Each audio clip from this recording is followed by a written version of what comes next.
We'll do just that. Leader of the SNP, Ian Blackford.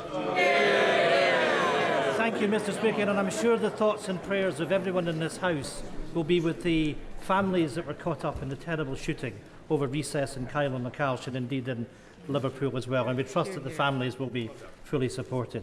Mr. Speaker, let me congratulate the Prime Minister and her family on her appointment, but I'm sorry to say that her reputation for straight talking has falling apart at the first PMQs. After 9 questions, she's still not told us who will pay for her energy plan. Prime Minister, today the public are waiting to find out the response to the economic crisis, and they want answers. So, will the Prime Minister finally answer 2 very simple questions? Will she freeze energy prices at their current levels, and will it be paid for by a windfall tax? Yes or no? Well, no, it won't be paid for by a windfall tax. I don't believe we can tax our way to growth.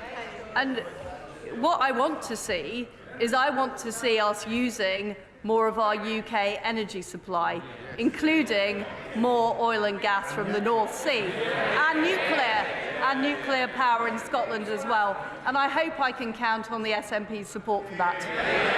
Ian Blackford. Well, thank you, Mr. Speaker. Can I say that on her first full day as Prime Minister, she has failed to rule out. Shh, let's hear the next question. Ian Blackford. The Prime Minister may have changed, Mr. Speaker, but it's the same old being shouted down by the Tories.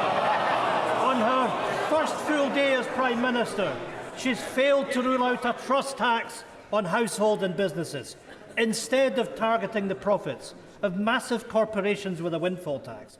The Prime Minister plan appears to be a decade-long raid on the bank accounts of ordinary taxpayers. These costs must not be passed on to consumers and businesses by deferring bills.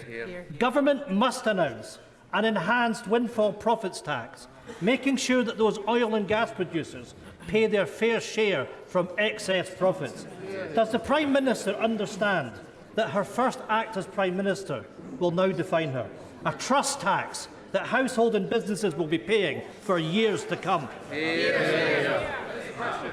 Well, I'm not quite sure what the right honourable gentleman's position is, because on one hand, he doesn't seem to want oil and gas extraction from the North Sea, and on the other hand, he wants them to pay more taxes. Why does he make up his mind?